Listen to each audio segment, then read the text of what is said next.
विपरीत विचारों से भी बरे मन के अंधकार को दूर करे वचनामृत से तव मीत कृपा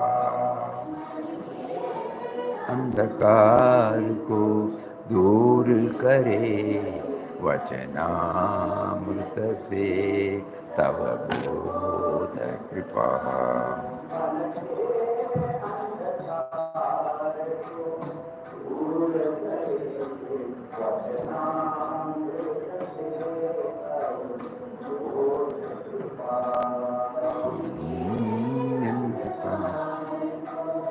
दूर करे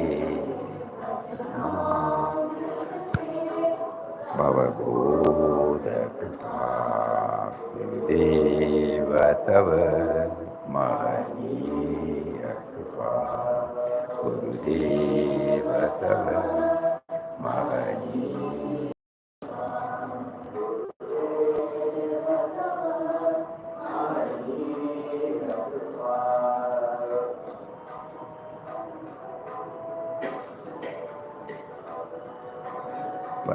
पल पग पग जीवन पथ पर हाथ मेरे रक्षक बन कर पल पग पग जीवन पथ पर गुरु साथ मेरे रक्षक बन कर पल पल पग पग जीवन पथ पर गुरु साथ मेरे रक्षक बन कर पल पल पग पग जीवन पथ पर गुरु साथ मेरे रक्षक बन कर विसरून न कभी यह प्रेममयी आनंदमयी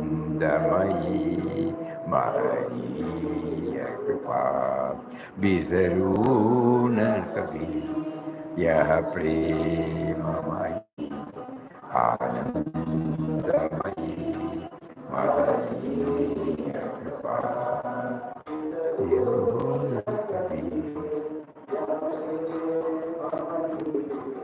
आनंदमयी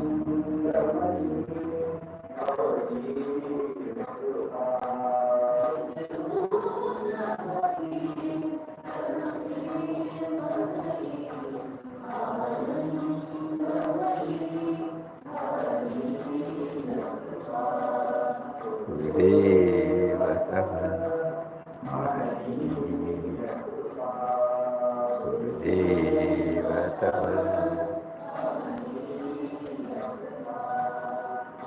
जीवन का अवलंबन है बस एक यही मेरा भल है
After sharing the thoughts prompted by him on Srimad Bhagavad Gita for the past 2-3 days, again he made us to go a little more deeper and what has come out? What has come out is now being presented. So let us start again. Why spirituality?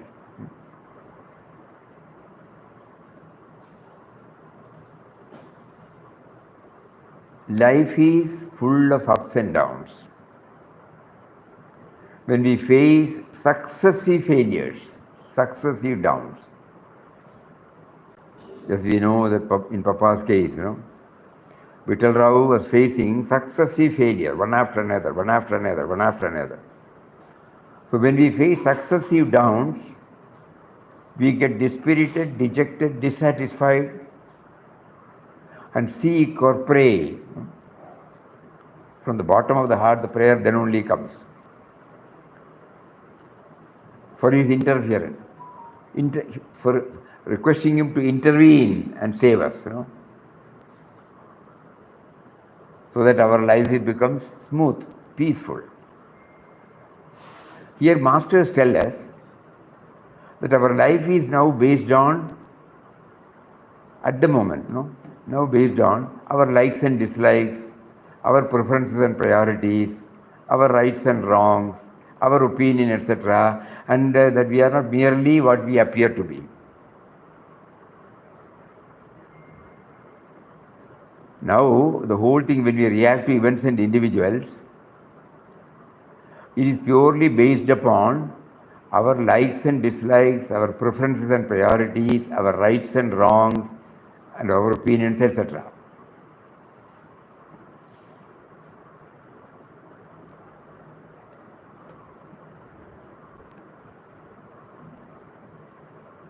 But our masters keep on reminding us also that we are not merely what we appear to be.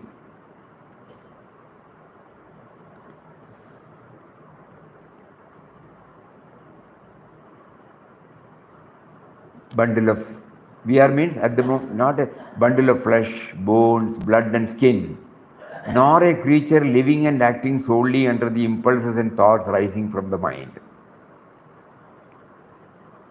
We have been asked to recognize that beyond the exterior dynamics of the body and mind, there is within us the spirit.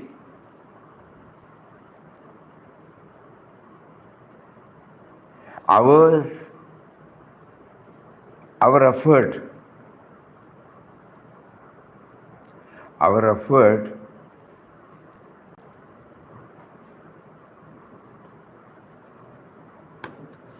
ours is to shift the focus from the sense of individuality to the spirit within. And anything connected with the spirit is called spirituality. Why spirituality? Because so far when we deal with men and matters, we are totally influenced or controlled, conditioned by our own rights and wrongs, likes and dislikes, preferences, priorities. So it is colored by that. So that is why naturally we are subjected to go through the stressful period. So masters keep on telling us, don't rely on this puny individual. You are not what you assume yourself to be. Beyond this, your assumed notion about yourself, there is a spirit behind that, about which you are not aware now. So when you start dealing with that spirit, the entire face gets changed, the entire attitude gets transformed. That spirit, the power behind our body, mind, intellect, not only in us, everywhere. The individual spirit and the cosmic spirit, both are same, but when we are trying to understand as an individual, the spirit is behind this talking now. The power. Papa names it as subtle and mysterious power. So ours, because we are purely guided by the individual level, we are passing through, so we have been asked to shift our focus from the sense of individuality to the spirit within, who is also without, inside and outside. That is why we move towards spirituality. To know about us, to have a clear-cut idea about us. At the moment, we are conditioned, influenced by the notion about ourselves, the image of ourselves. So when we talk, think and act from the individual standpoint, that is me and mine, we pass through stressful periods. At the same time, when we connect ourselves at the universal level, we experience peace and serenity within and without. Thus it can be said, the quality of our life gets improved. How? When we shift, when we shift from the individual to the higher level, the quality of life gets improved. Previously it was limited to the me and mine. And we feel that at times we are successful, at times we are not successful. We are happy, we become miserable, we gain, we lose. So this pendulum, keeps on moving. Ups, downs, ups, downs, ups, downs. So when we connect ourselves to the universal spirit, we experience peace and serenity within and without. Thus it can be said that the quality of our life gets improved.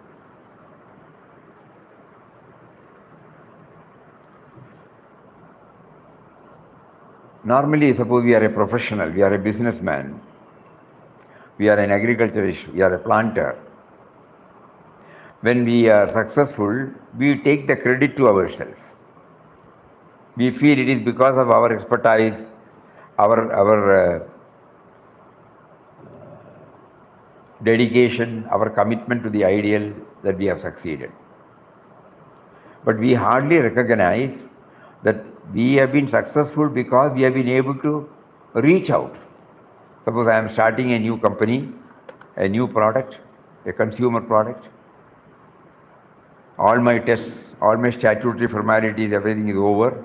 It is released to the market. If the market does not respond, how do I become successful?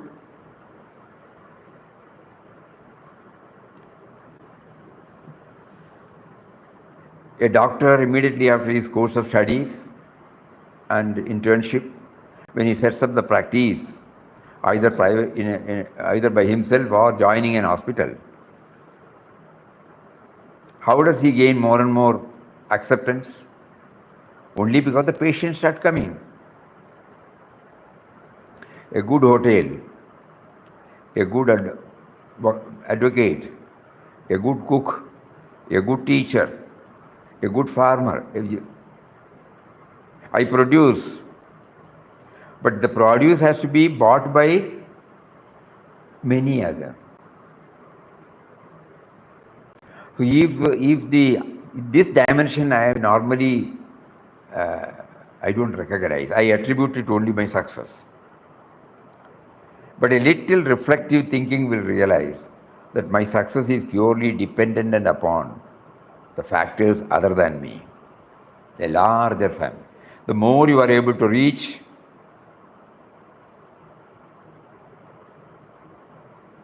innumerable persons, the more is your success. This we are trying to understand, from the individual to the individual. Even an individual success is based upon this reality, but we hardly recognize. Normally, we attribute our individual success to ourselves, oblivious of the role of the larger section of the society that has contributed to it. This often leads to short-lived success or life filled with severe stress. Viewing it from the spiritual angle, the quality of life can be improved only when the individual effort is coupled with care and concern for as many as people. Nothing wrong in plunging myself into activities. An individual effort God has given us, whatever is needed, He has given us in the form of education, in the form of expertise, know-how, in the form of a conducive atmosphere. a congenial background, everything is okay. But I also recognize that he is also providing a field for me to deliver whatever he makes me to produce. When this comes to my mind, I'll be able to lead a peaceful life. Because moral ethical values will be there. I will not adulterate, I will not cheat, I will not hike the prices when there is shortage. Because I know my success depends upon the field. If I am not aware of it, I also involve in various other malpractices. That will affect my quality of my life.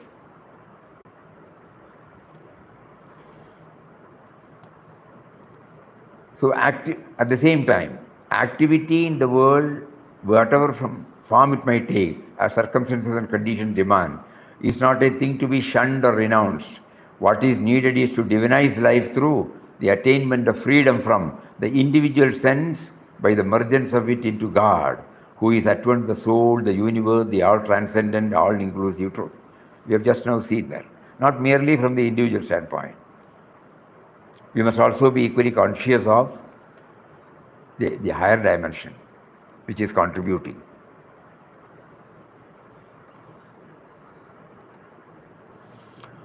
Expressions of inner fulfillment.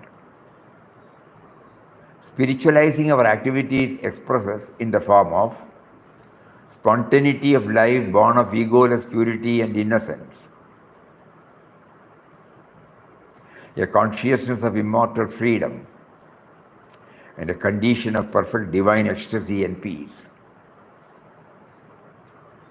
Yesterday we had elaborately gone through. These are the words of Papa. One more powerful quotation of Papa.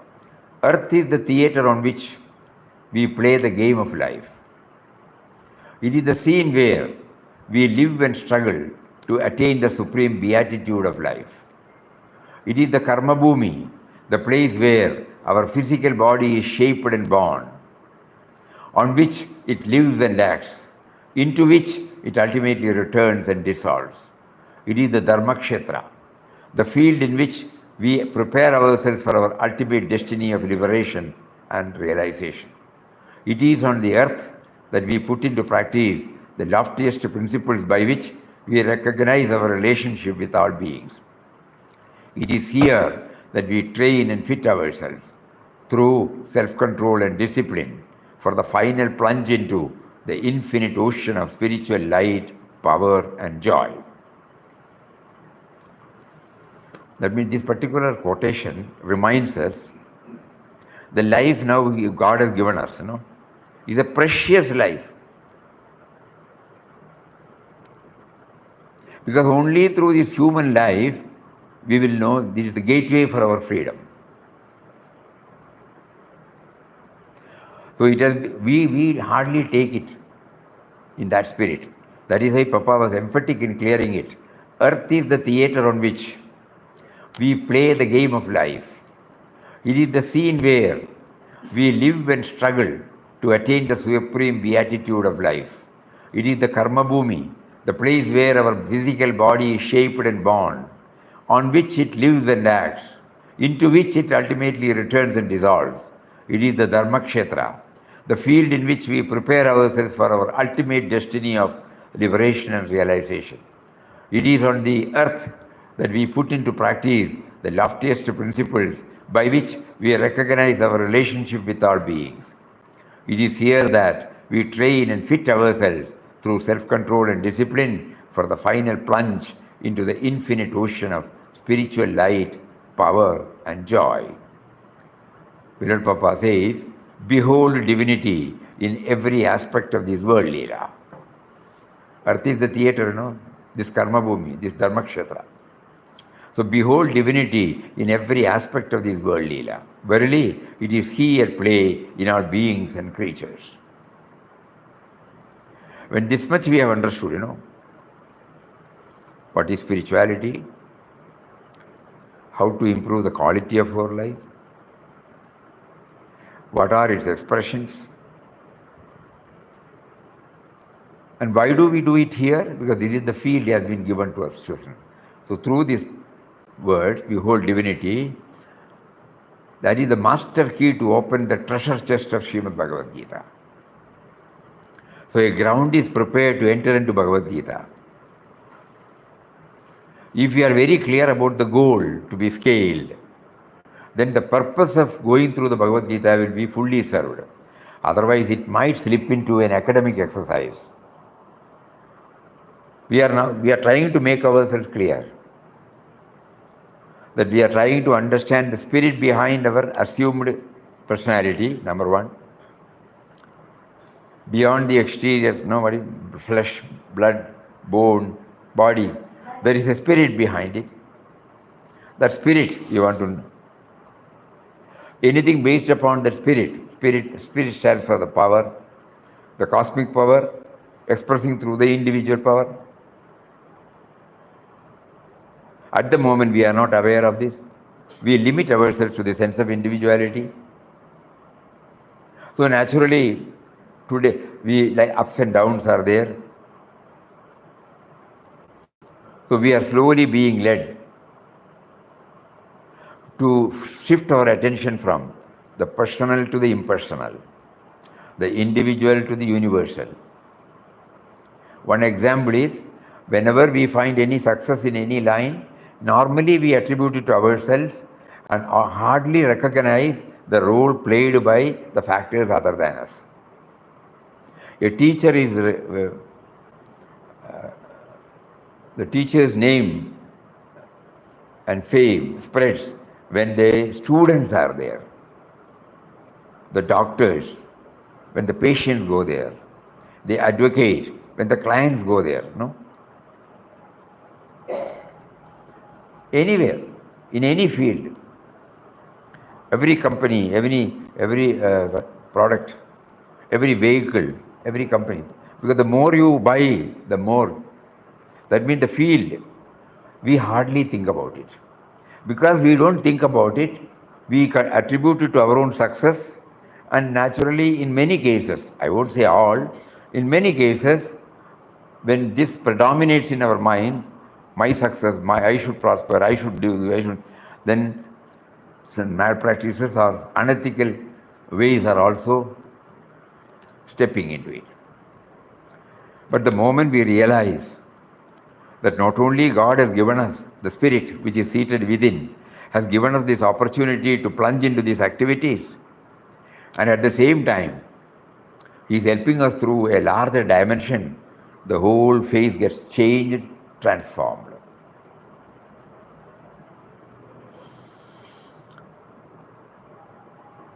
And then, the relevance of this present life. Everything is given here. So this is the gateway for our freedom. When this much is understood, Papa says, start seeing that spiritual aspect in everybody, in anything and everything, not only in a human being.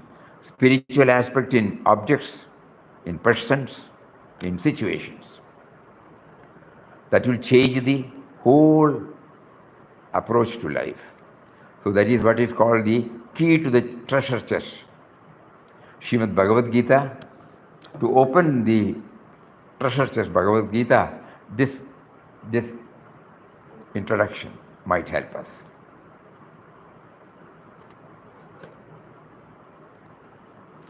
And what is the role of Bhagavad Gita in this ideal, which we have been trying to understand now? The Bhagavad Gita is a veritable mosaic of eternal wisdom. It has not left unsolved a single problem pertaining to the conduct of human life, both in its spiritual and physical spheres. For the highest truths of philosophy, and also for a perfect light on the practical side of life, one has to go to this great work. The message of the entire Gita is to reveal the harmony and identity of the soul with God and of God with nature. It's a manual for life. Ekanathishwaran says, Bhagavad Gita is a map and a guidebook. It gives us a systematic overview of the territory of life, shows various approaches to the summit with their benefits and pitfalls, offers recommendations, tells us what to pack, what to leave behind. It gives the sense of a personal guide. It asks and answers the questions that you or I might ask. Questions not about philosophy or mysticism, but about how to live life effectively in a world of challenge and change. Bhagavad Gita, unlike any other text, is unique in its message, exceptional in its scope and depth, timeless in its relevance to each and every being in every era. The scene of the Kurukshetra battlefield and the characters are in the minds of every one of us.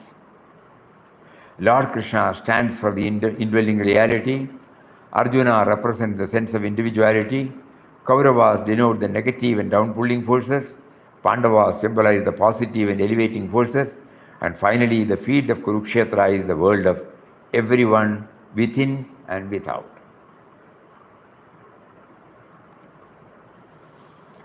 The rishis of yore, who are called the spiritual scientists, plumbed deep within the eternal wisdom and brought out revelations in the form of the Upanishads, which are voluminous, plenty.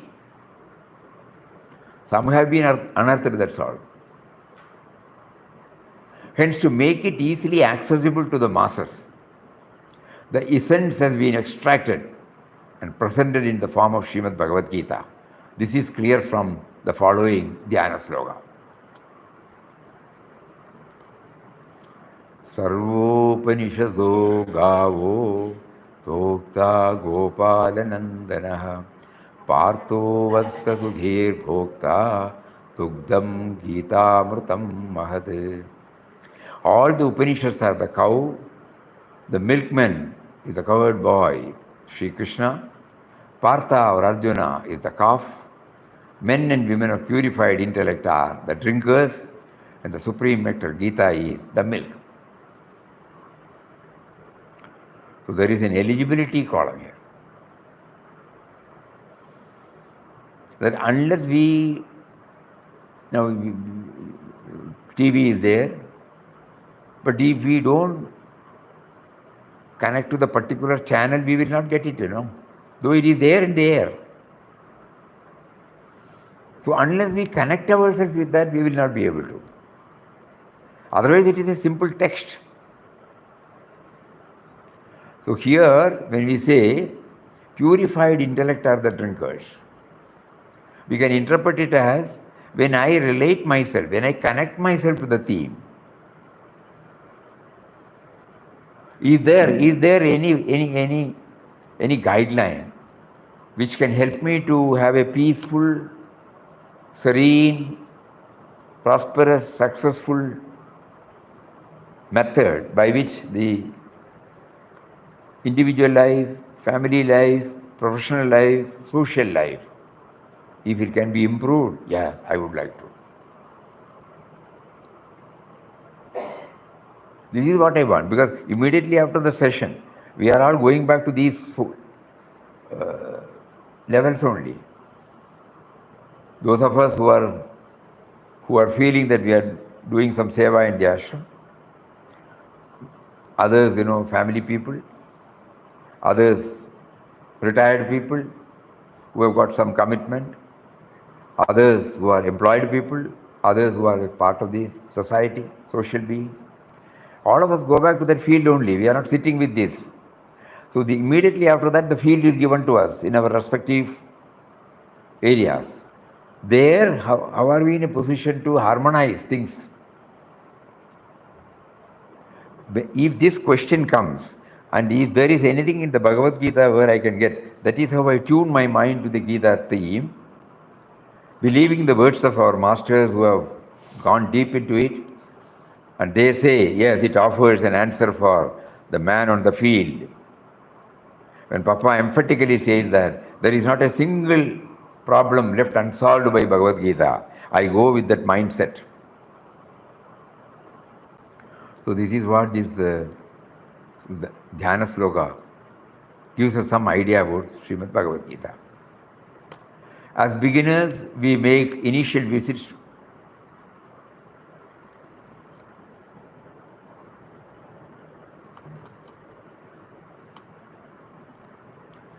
Srimad Bhagavad Gita is an 18-roomed mansion each room having unique dimension, containing different number of slogas on varied topics, all pointing out the central theme of developing harmony at home, at workplace, and with friends, for which the only way is to see him in the roles he is playing. It may be very difficult to go through all the rooms and register the contents in one attempt or even in fewer attempts, because it is 18 rooms and we are not exclusively sitting with this. So as beginners, we make initial visits to all the rooms, observe what stands out to us, and attempt to connect each observation with the overreaching theme.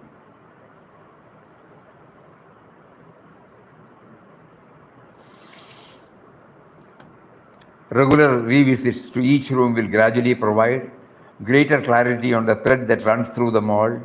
At the same time, we must endeavor to interpret the theme in our own way, for only then will it truly become our own, rather than a mere copy-paste exercise, as is often now.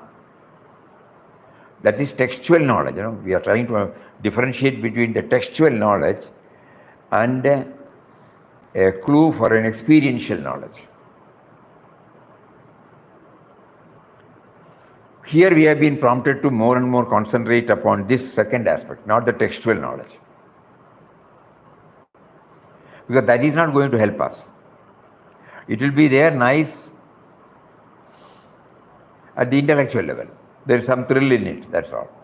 It will have some impact in our thinking. Not that nothing will be there, some impact will be there, but not very deep.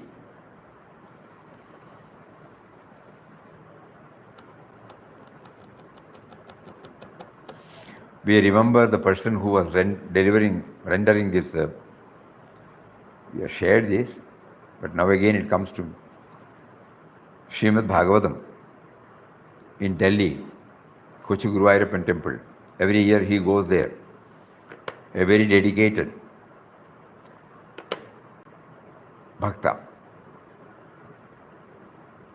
And when he was taking this Uddhava Gita, the last moment when Uddhava finally, when he turns, he saw the tear in Lord's eyes.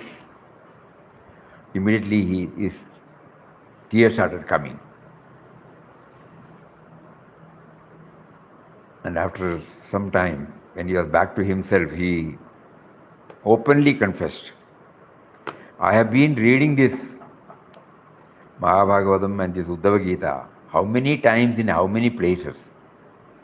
But what Uddhava was able to, how Uddhava was able to touch and kindle this tear in the eyes of Krishna, I was not able to do that. I have not been able to do that. That is why my eyes were filled with tears.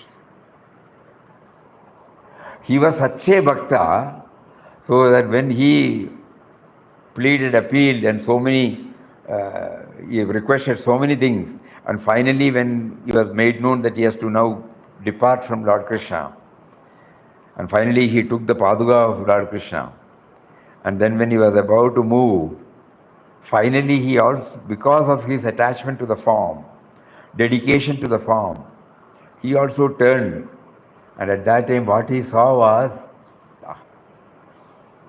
there was a couple of tears were coming from his couple of eyes. And this exponent was telling, I have not been able to make it do that to the Lord. That means my devotion is not like Uddhava. When am I going to get? How many times you have made me to repeat this? That is the textual knowledge. It will help us, no doubt, some joy. But we want that experience. That is why it is here said, we must endeavor to interpret the theme in our own way. For only then will it truly become our own, rather than mere copy-paste exercise as it often is now. So the one thing that comes to our mind is that as soon as we read, when we from chapter to chapter, we need not be in a hurry to cover any portion. We pause for a moment and look back our own experience. 100% sure we also have gone through similar. And we have attributed all this to ours and the person outside, or the situation outside, or the object outside. We have never brought the God dimension there. Now Gita is asking us to bring the God dimension, because everything has been done by Him, was done by Him, is done by Him, will be done by Him. So everything has been done by Him. We are trying to see the finger of it, even when we were not aware of it. Even when we were dealing with men and objects and situations. Then it becomes mine. Because it is an experience I had directly gone through, where the dimension was different. Now I am trying to interpret it through this dimension. So it is not a thing that I am borrowing from somebody, a knowledge. No. So this should be very clear to all of us. And then the first attempt is, before I enter, it would be better if we go through a quick visit to all the rooms. Where to concentrate, how to concentrate, before that, I make it. This is not a must. This is how we started moving towards it. So the chart. Every room we go there, we take the inventory, we come back and sit. Similarly, the entire chapter and key points discussed. Then we can choose where we have to concentrate more and more. So skipping everything, we will only read the key points from different chapters. Delusion born out of me and mine, immortality and indivisibility of the self, perishability of the body, act while not expecting the fruit, self-control, equanimity of mind, efficiency in action. Act with dispassion, act with freedom from attachment and aversion, while in action, not becoming aware of the same, feeling the action in non-action, feel detached from action while actions are going on, moderation, one-pointed devotion, evenness of mind, origin of all multivarious creation, para and apara, source is one and the same, need to become aware of the inevitability of the death phenomenon and to remember Him at the time of death. Everything is in Him, while He is not to be limited in anything. Whatever we do is to be offered to Him. By realizing that He is the goal, the supporter, the Lord, the witness, the abode, the refuge, the friend, the origin, the dissolution, the substratum, the storehouse, the seed immutable, whatever action is done, whatever is eaten, whatever is offered as sacrifice, whatever is given, whatever austerity performed, all are offered to Him totally. This path is the royal path, express highway to God, where we do not have to bother about anything because we are safe in His hands. Realize the eternal, phenomenal nature, freedom from delusion, patience, adherence to truth, control, equal vision, non-violence, concentration are His vibhuti. Our method is to see Him in pure and gentle forms among the human beings and grand and beautiful forms in nature.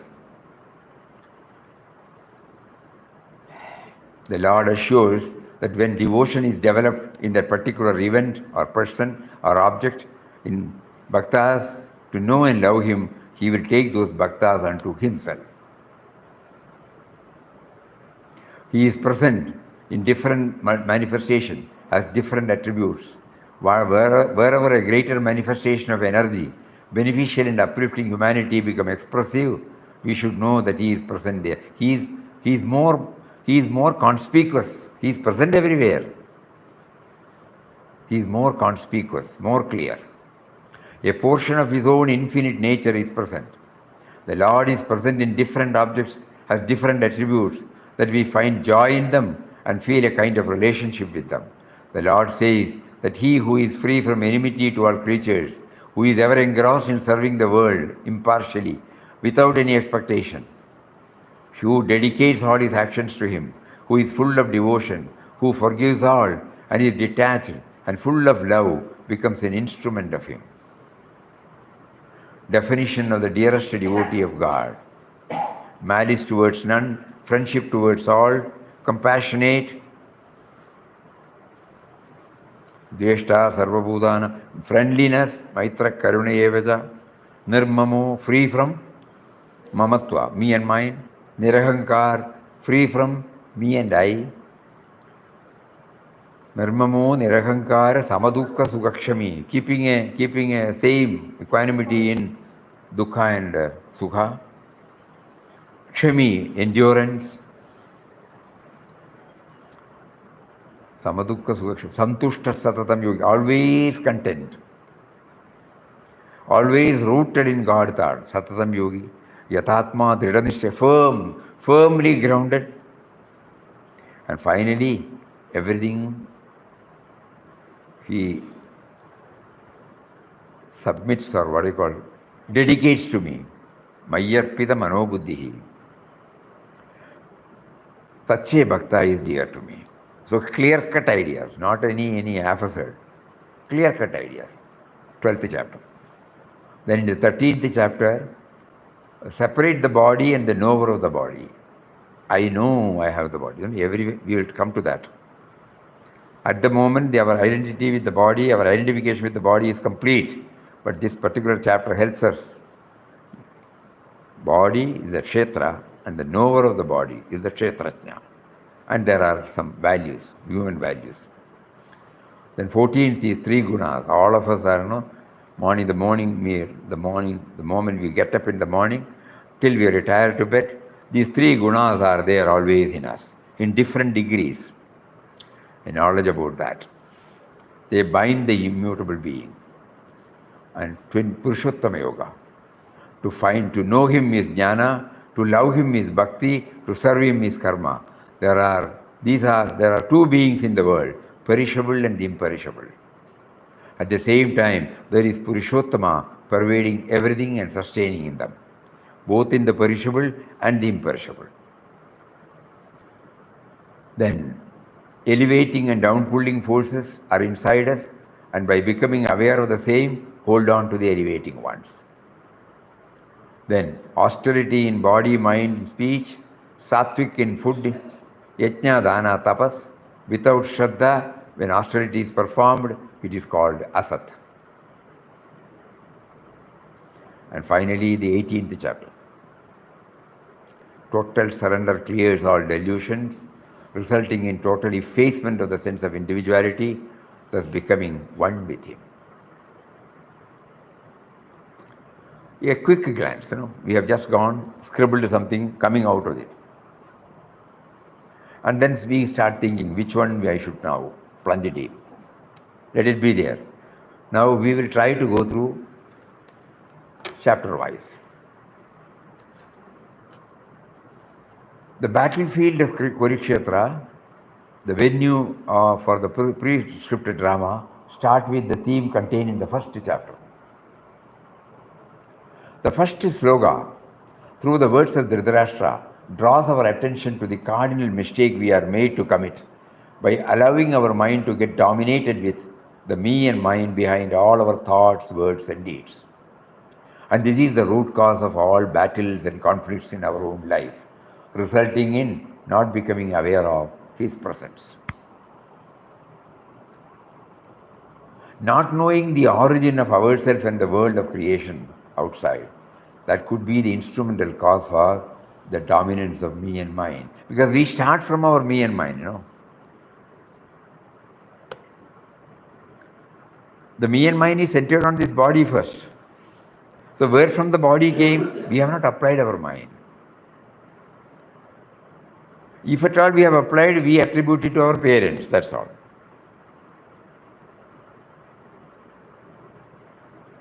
Even that is absent in many cases.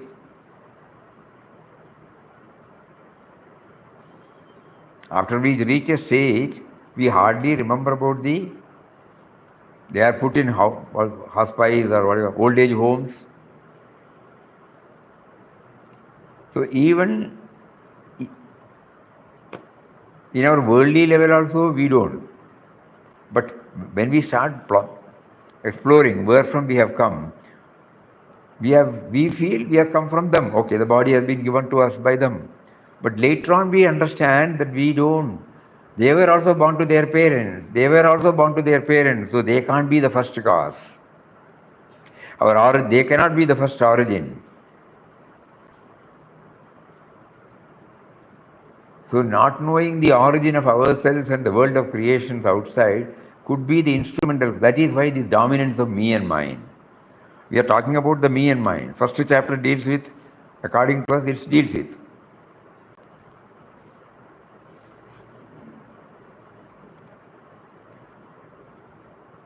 Yesterday we were sharing, similar to the in-depth study we undertook for In Quest of God,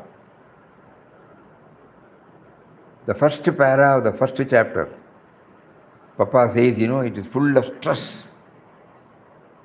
And he cried, where is rest, where is peace? And the last line of the last chapter, 37th chapter, he says, now Ramdas is leading a serene life. So that means the entire 36 chapters are giving us some clues from the journey from stress to serenity. Similarly here, we find the first and last.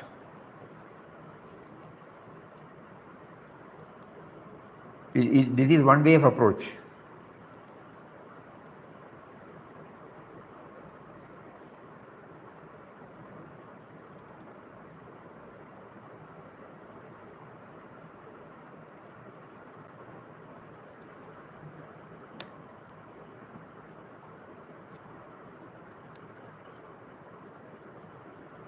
The first chapter starts from born out of selfishness, self-centeredness, vacillations, uncertainty. And the last one is, he says, Yatra Yogeshwara Krishna. That was the last one. Wherever there is Lord Krishna, when we are in a position to bring the God dimensions into it, there happiness and firm policy born out of the guidance from God will be there. So starting with me and mine, totally bereft of the God dimension, and therefore I pass through anxiety, stress, so many things, all the negativities. And on the last sloka of Bhagavad Gita, the assurance comes to us that when we try to connect up with Lord Krishna, there we get prosperity, peace, everything. Yatra Yogeshwara Krishna Tatra Partho Dhanurdhara. So this also we should keep it in mind. These are all the things that promote us to go deeper into Bhagavad Gita. So the blind king Dhritarashtra's ardent affection for his own sons had clouded his wisdom to deny the kingdom of Hastinapura to his nephews, the rightful heirs. This reminds us of how people may fall from grace, from the path of righteousness into the cesspool of selfishness when they are blinded by clinging on to their attachments like a monkey with a clenched fist. First sloka. Then sloka 2 to 20. These slokas teach us crucial lessons in a crisis situation. Bhishmacharya, Dronacharya, Kripacharya, the widely respected elders in the royal court, faced a moral dilemma and an ethical crisis. Whether to listen to their conscience and follow the path of righteousness, or to affirm their loyalty and commitment to their ruler, even if his intentions are selfish and malicious. In life, we all face moral dilemmas at times. Which option we choose is the test of our character and determines our very destiny. So an in-depth study, how we are trying from the text to the in-depth study. From the knowledge level to the experiential level. And what is our real textbook?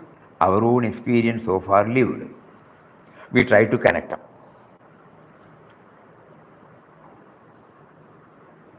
At critical junctions in our life. So 18 slokas deal with this, 2 to 20. At critical junctures in life, abstaining from doing any wrong thing is not good enough. One has to necessarily do the right thing. That is what these elders failed to do. By keeping the company of malevolent people like Duryodhana, one's action become unethical and unmerited by default, an error of omission, if not by commission as well. So when the Draupadi was to be stripped, all these venerable elders were there. They did not raise their voice. So abstaining from doing things is not good enough. One has to necessarily do the right thing.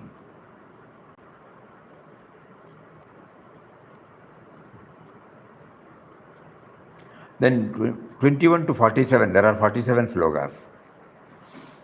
Here Arjuna addresses the Lord as Achyuta, the imperishable, the ever dependable one, and requests him to place the chariot in the middle of the battlefield. Overcome by his delusion regarding the right and wrong, he becomes deflated, desperate, depressed. These shlokas reveal how Arjuna is about to lose in the battle of life in spite of being a skillful warrior with Lord Krishna as his charioteer and the mighty Hanuman protecting his magnificent chariot. God is within us. He has been with us right from our seed stage up to this moment. And he has been providing. When we are unaware of his, tension starts. Vacillation starts. Uncertainties occur. Anxieties well up. Sense of insecurity we feel. Just think. That is what he says. These shlokas reveal how one is about to lose the battle of life in spite of being a skillful warrior with Lord Krishna as his charioteer.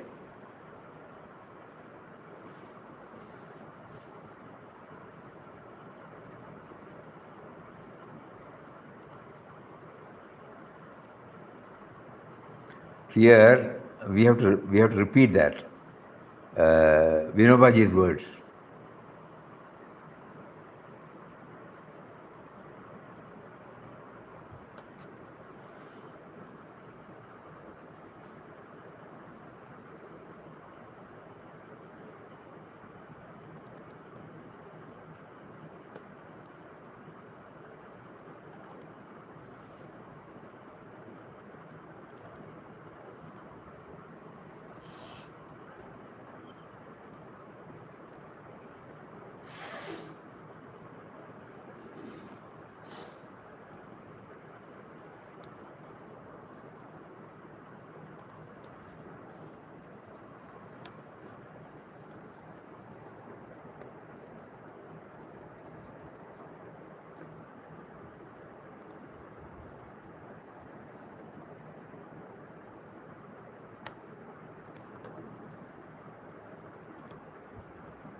In the first chapter,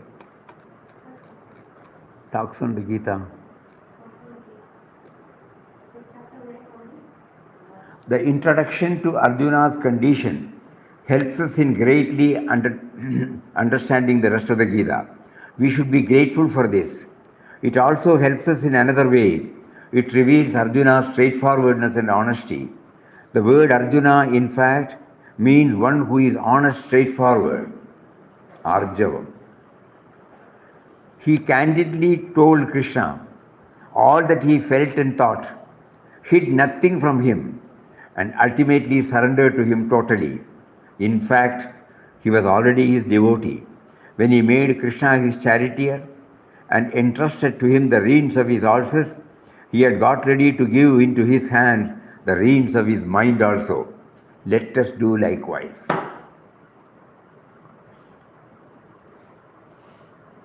This we have to reproduce it. Bring it here. Because this is the cream, This is the clarion call. Let us do likewise. Let us not think that unlike Arjuna, we do not have Krishna to guide us. Let us not get caught in the fallacy that Krishna was a historical person. Everybody has Krishna residing in his heart or in the indwelling self. He is nearer to us than the nearest. Let us bear our heart with all our impurities and weaknesses before him and say, O Lord, I take refuge in you. You are my guide, sole guide, my master. Show me the right path and I shall follow it. If we do so, Arjuna's charioteer will be our charioteer too, and we shall hear the Gita from his own lips, and he will lead us to victory. This is how Vinobaji, ends the first chapter, commentary on first chapter. Linking.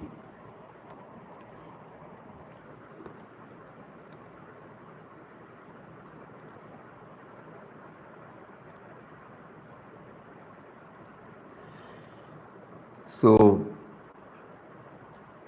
Arjuna addresses the Lord as Achyuta, the imperishable, the ever-dependable one, requests him to place the chariot in the middle of the battlefield, overcome by his delusion regarding the right and the wrong. He becomes deflated, desperate, depressed. These shlokas reveal how Arjuna is about to lose in the battle of life, in spite of being a skillful warrior with the Lord Krishna as his charioteer and the mighty Hanuman protecting his magnificent chariot. Life offers us a series of battles from the very moment we are born into this world to the last moment of our earthly life. Some battles we may win, some battles we may lose. It all depends on how we fight them. But we will undoubtedly lose a battle even before it begins if we refuse to fight it. No matter how resourceful we are, our battles are lost if we are unable to or refuse to see why we are here in this battlefield and what purpose this battle of life serves. These are all the things that touch us and kindles in our journey to the first chapter.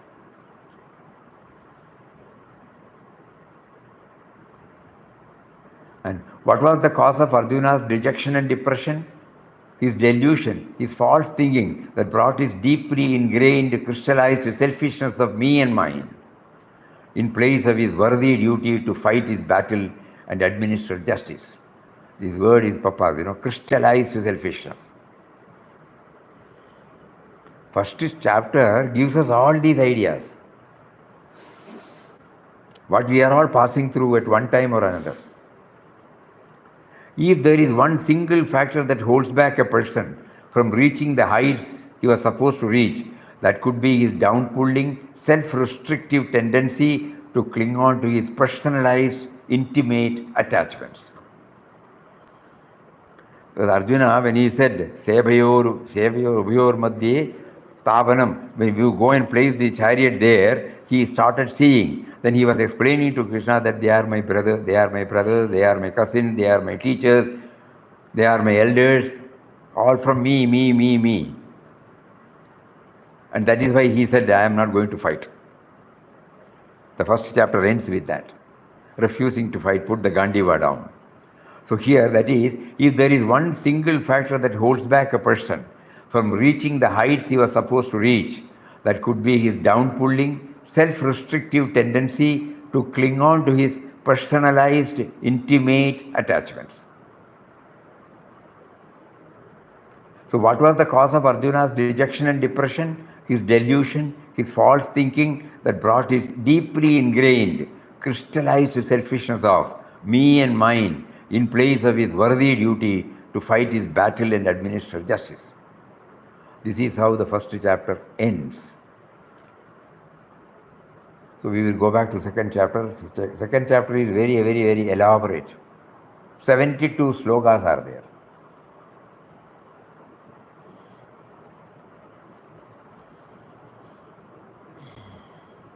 We will condense the contents, CONDNSE to CONTENS, and then try to bring it out so that we can have access towards that. 72 is a tough job, but it contains many more clues that will help us to increase the quality of our life. The first chapter improves the quality of our life by identifying, when we are having some disease, we go to the doctor. The first thing he expects us is to have a test to diagnose the problem. Then only the prescription is given. The symptoms and the diagnose, the process of diagnosing. So the first chapter was an individual who is passing through so many of these ups and downs. It has been diagnosed now because we have not brought the God dimension there. We start from me and live with me, whereas we should have started from him, who is the originator, who is the great provider. And how to reach that stage. The rest of the chapters give us some clues. And to be more specific, the second chapter. Second chapter is the quintessence of all chapters in one way. Then again it is elaborated in other 16 chapters. So we have to spend a lot of time on the second chapter. The first chapter is now the introduction is very clear to all of us, we hope. Why we are studying, why we are taking, to improve the quality of life. If this much is there, finished, that is enough. The quality of our life at various levels, individual level, family level, professional level, social level. And what are the challenges? That is also, what are the cause of the challenges and how to get over the challenges. This is how our quality of life is improved. So, Bhagavad Gita, as beautifully put by Vinobaji, Gita I, mother, who leads us from stage to stage. Papa is now making us to closely connect ourselves with this mother, who is leading us from chapter to chapter, making us to probe deep, making us to do concentrated meditation, deep reflection on the life so far lived and the methods and methodologies we employed, and where are we now and how to go beyond this. And ultimately, what is it that we have to scale? All these things are elaborately discussed in the ensuing chapters. So we pray to him to guide us properly. And anybody who is hearing, can also come out with some suggestions if there are any areas to be improved further. We are also trying to go through. When we go through that, we get more and more ideas from within. So like that, it can apply to anybody. So wherever you want us to pause, repeat, kindly tell us, because this is not an exercise for textual knowledge. We are trying to take out the maximum benefit from this study, from this journey. That is why we are not concentrating upon the slogas individually, but we are trying to go through the slogas, extract the contents and tally it with our own life lived, and then make resolves as to how I can implement it, put it in my life to be lived, so that I become a worthy product of my originator. If you have to qualify ourselves as the instrument,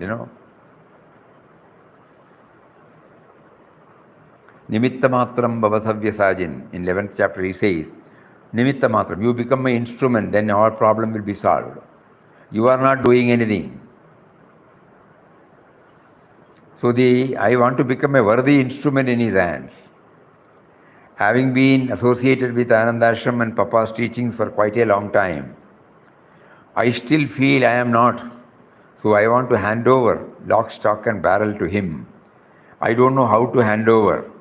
Probably the journey might also help to hasten that handing over. With that bhavana we approach. Not that we are absolutely new to this. Papa has given us a lot of clues, lot of hints, lot of help. But still we get stuck somewhere. We are not very clear about the goal to be reached. So this journey he makes us to do that. So that we are clear about the goals. What has been gone through is also made clear. What is to be now done is also made slowly clear. So with that attitude, we will approach Mother Gita, and we request a close participation of all friends, so that the collective effort of all of us will help us to have the journey smooth. So our suggestion is, when we hear this, you can note down and then suggest to us. This is to be amplified, this is to be clarified, this can be avoided, like that, So that, there's a feedback that will help us to make it a better instrument for our improving the quality of our life. Hari Om. Om Shri Ram, Jai Ram, Jai Jai Ram. Om Shri Ram, Jai Ram, Jai Jai Ram. Om.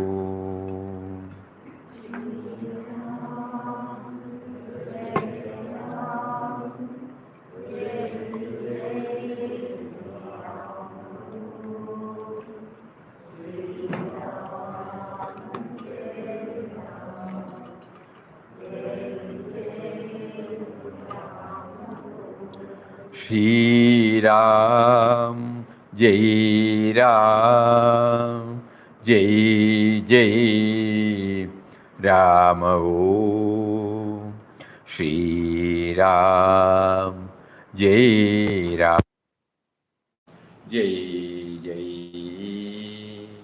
Ram. Om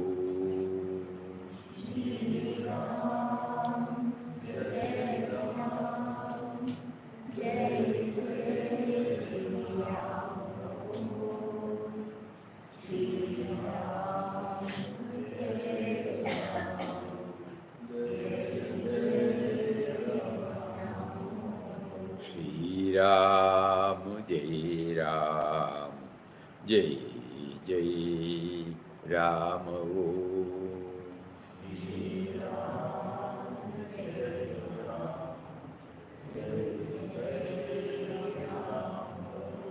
Shri Ram, Jai Ram, Jai Jai Ram.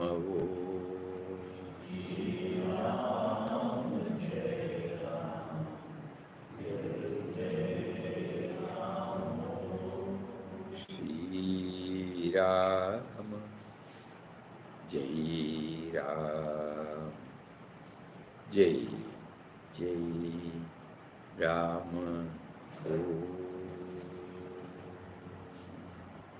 Om Shri Ram, Jai Ram, Jai Jai Ram. Hari Om to everybody. Hari Om. That's the sound is not coming from their end. We did. I forgot your name. That's why everyone is quiet today. Namaskaram, Swamiji. Abba. One sound I heard. Namaskaram. Hari Om, Swami. Hari Om, Hari Om. Hari Om, Hari Om, Hari Om. Hari Om.